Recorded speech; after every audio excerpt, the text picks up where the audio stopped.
বছরের পর বছর ধরে একটা ডিবেট চলতেছে অ্যান্ড ওটা হইতেছে গিয়ে Android versus iOS. Android better না আইওএস বেটার, কোনটা আপনার জন্য নেওয়া উচিত? আজকে ভিডিওতে মূলত এটা নিয়েই আমরা কথা বলবো।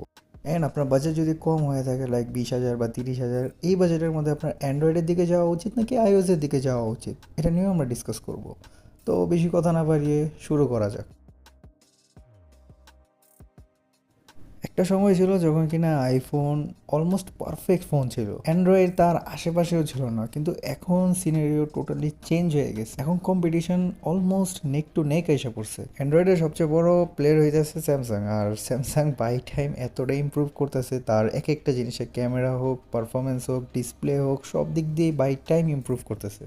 অ্যাপেলকে মানুষ চিনে ইনোভেশনের জন্য, এখন বর্তমান যখন চলতেছে এআই এর ওইদিকে। আমি যদি স্যামসাংয়ের কথা বলি, স্যামসাংয়ের এদিকে অনেক বড় একটা প্লাস পয়েন্ট আছে, কারণ স্যামসাং এআই এর জায়গায় অনেক বেশি এগিয়ে আছে অ্যাপেলের তুলনায়।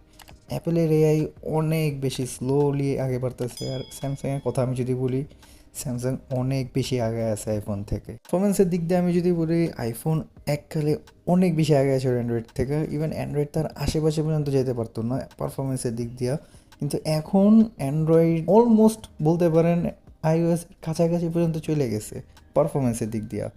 ইভেন আমি যদি ছবি তোলার দিক দিয়ে বলি, স্যামসাং বা অ্যান্ড্রয়েডের অনেকগুলো ব্র্যান্ড আছে যেগুলো কিনা অ্যাপেলের থেকেও বেশি বেটার ছবি তুলতেছে। পারফরমেন্সের দিক দিয়ে বলেন, ক্যামেরার দিক দিয়ে বলেন, এআই এর দিক দিয়ে বলেন, ডিসপ্লে দিক দিয়ে বলেন, যে কোনো দিক দিয়ে বলেন, তার মানে কি যে কোনো আইফোন ওয়ার্থিট না, ভ্যালিউ নেই এই ফোনগুলোর? এর মানে কি এটাই? অ্যান্ড এটার অ্যান্সার হচ্ছে না।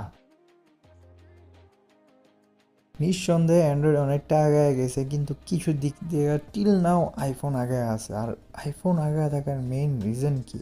মেইন রিজন হইতেছে স্টেবিলিটি। অবশ্যই অ্যান্ড্রয়েড অনেকটা আগায় আসছে, অ্যাপেলের সাথে নেক টু নেক কম্পিটিশন দিতেছে, কিন্তু স্টেবিলিটির কথা আমি যদি বলি, ওটা এখনও অ্যাপেলই দিতেছে। লং টার্মের কথা আমি যদি বলি, সাপোজ গেমিংয়ের কথা আমি যদি বলি, অ্যান্ড্রয়েড সেম পারফরমেন্স দিতে পারবে আইওএসের সমান, কিন্তু স্টেবিলিটি অ্যান্ড্রয়েডে নেই। আইফোন 30 মিনিট গেম খেলার পর যে স্টেবিলিটি দেবে, অ্যান্ড্রয়েড ওটা 30 মিনিট খেলার পর সেই স্টেবিলিটিটা দিতে পারবে না। ভিডিওগ্রাফি দিক দিয়ে আমি যদি বলি, ওটা টিল নাও অ্যান্ড্রয়েডের যে কোনো ব্র্যান্ড আপনি নিয়ে নেন, স্যামসাং, ওপ্পো, ভিভো, যে কোনো ব্র্যান্ডে আপনি নিয়ে নেন, টিল নাও অ্যাপেলের মতো ভিডিওগ্রাফি কোনো অ্যান্ড্রয়েড ব্র্যান্ডই দিতে পারতেছে না। অ্যাপেলের ভিডিওগ্রাফি নেক্সট লেভেল। আপনারা একটা জিনিস নোটিস করছেন যে আইফোনের মধ্যে ব্যাটারি এমএএইচও কম থাকে, র্যামও কম থাকে, পারফরমেন্সও এত হাই থাকে। কেন অ্যান্ড্রয়েডের তুলনায় এত হাই কেন থাকে?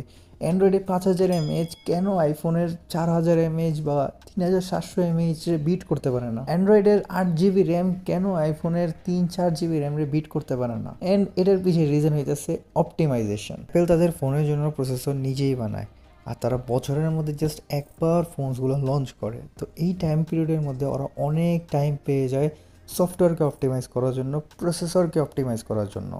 আর এইটাই হচ্ছে মেইন গেম।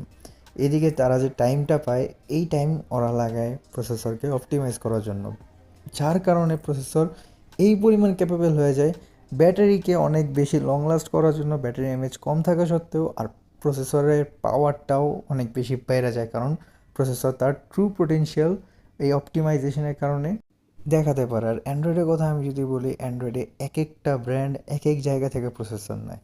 প্রসেসরেরও অনেকগুলো ব্র্যান্ড আছে, যেমন ইউনিসক আছে, মিডিয়াটেক আছে, স্ন্যাপড্রাগন আছে, এরা আলাদা আলাদা ব্র্যান্ড। এবং দেখা গেছে অ্যান্ড্রয়েডের যে কোনো ব্র্যান্ডের আমি যদি কথা বলি, তারা বছরের মধ্যে অনেকগুলো ফোনস লঞ্চ করে।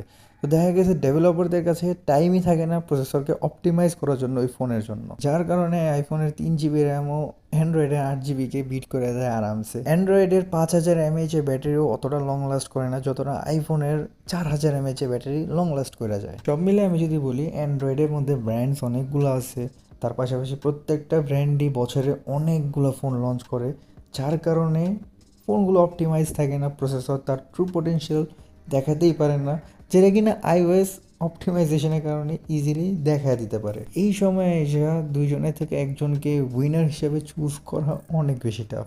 এইখানে আমি আপনাদের উপর ছাড়বো জিনিসটা, যে আপনারা কোনটা নেবেন। এদিকে টোটালি ডিপেন্ড করে আপনার পার্সোনাল প্রিফারেন্সের উপরে। আপনার যদি আইওএস বেশি বেটার লেগে থাকে, আপনি আইওএসের দিকে যাবেন। আপনার যদি অ্যান্ড্রয়েড বেশি বেটার লেগে থাকে, আপনি অবশ্যই অ্যান্ড্রয়েডের দিকে যাবেন। আমি যদি আমার নিজের ওপিনিয়ন দিই, আমার কাছে অ্যান্ড্রয়েড বেশি বেটার, কারণ আমার কাছে ফ্রিডম অনেক বেশি প্রয়োজন, তার পাশাপাশি ক্যামেরাও প্রয়োজন, পারফরমেন্সও প্রয়োজন। আর এখন অ্যান্ড্রয়েড এতটুকু ক্যাপেবল হয়ে গেছে ঠিকই, যে ক্যামেরা অনেক বেশি ভালো কোয়ালিটি দিতেছেই, অলদো আইফোন লেভেলের না ভিডিওগ্রাফির ক্ষেত্রে, বাট স্টিল এতটাও খারাপ না যে কাজই চালানো যাবে না। আমার কাছে ভিডিওগ্রাফি অত বেশি একটা ম্যাটার করে না, হ্যাঁ ম্যাটার করে বাট ঠিকঠাক যতটুকু আমি পাইতেছি অ্যান্ড্রয়েড থেকে ওটা মোর দেন এনাফ। পারফরমেন্সের কথা আমি যদি বলি, আমার অত হাই লেভেলের স্টেবিলিটির প্রয়োজন নেই আহামরি। আমি কোনো স্পোর্টসে নাই বা আমি কোনো লাইভ স্ট্রিম করতেছি না যে আমার অনেক বেশি পারফরমেন্স লাগবে আর অনেক বেশি স্টেবিলিটি লাগবে। মডারেট গেমিং আমি করি, ওই হিসাবে আমি যদি বলি অ্যান্ড্রয়েডের পারফরমেন্স যতটুকু আমি পাইতেছি ওটা আমার জন্য মোর দেন এনাফ। আমি বলবো আপনি আপনার নিডস অনুযায়ী চুজ করেন। সবার আগে গাইজ আপনি আপনার নিডস ফাইন্ড আউট করেন, যেভাবে আমি আমার নিডসগুলো ফাইন্ড আউট করছি অ্যান্ড ওই হিসাবে আমার জন্য অ্যান্ড্রয়েড বেটার। সেই হিসাবে আপনি আপনার নিডসগুলো ফাইন্ড আউট করেন অ্যান্ড ওই হিসাবে আপনি দেখেন আপনার জন্য কোনটা বেটার, আইওএস বেটার নাকি অ্যান্ড্রয়েড বেটার। এখন বলি 20,000 টাকা থেকে 30,000 টাকা বাজেটের মধ্যে আপনার অ্যান্ড্রয়েডের দিকে যাওয়া উচিত না আইওএসের দিকে যাওয়া উচিত। যদি আমি আমার রিকমেন্ডেশন দিই, আমি মনে করি যে গাইজ আপনারা এই বাজেটের মধ্যে অ্যান্ড্রয়েডের দিকে যাওয়াটাই বেশি বেটার। আপনি যদি অ্যান্ড্রয়েডের নিউ ফোন নিতে চান নিউ দিকে যেতে পারেন, যদি আপনি সেকেন্ড হ্যান্ড নিতে চান সেকেন্ড হ্যান্ড দিকেও যেতে পারেন, কিন্তু আমি বলবো যে এই বাজেটের মধ্যে আইওএসের দিকে না দেখাই বেটার। বাট স্টিল আপনি যদি আইফোনের দিকেই যেতে চান তাহলে আমি বলবো যে অ্যাটলিস্ট আইফোন 13 যাতে কিনতে পারেন ওই পরিমাণ বাজেট আপনারা রাখেন। কারণ আইফোন 13-এর নিচে আমি যদি বলি 12 সিরিজ 11 সিরিজ এখন আউটডেটেড হয়ে গেছে আর সামনে বেশি দিন আপনি এগুলোকে চালাতে পারবেন না। তাই আমি বলবো যে অ্যাটলিস্ট আইফোন 13-এর দিকে যান। তো গাইজ এই হইতেছে আজকের ভিডিও যদি আপনার ভালো লেগে থাকে একটা লাইক দিয়ে দিন অ্যান্ড মেক শিওর আপনি কমেন্ট করেন যে আপনি কোনটার দিকে যাবেন, অ্যান্ড্রয়েডের দিকে যাবেন না আইওএসের দিকে যাবেন। এটা অবশ্যই আমাকে কমেন্ট করে জানিয়ে দেবেন। সো আজকের জন্য আমি বিদায় নিচ্ছি। আসসালামু আলাইকুম, দেখা হচ্ছে আপনাদের সাথে নতুন আরেকটা ভিডিওতে। আল্লাহ হাফেজ।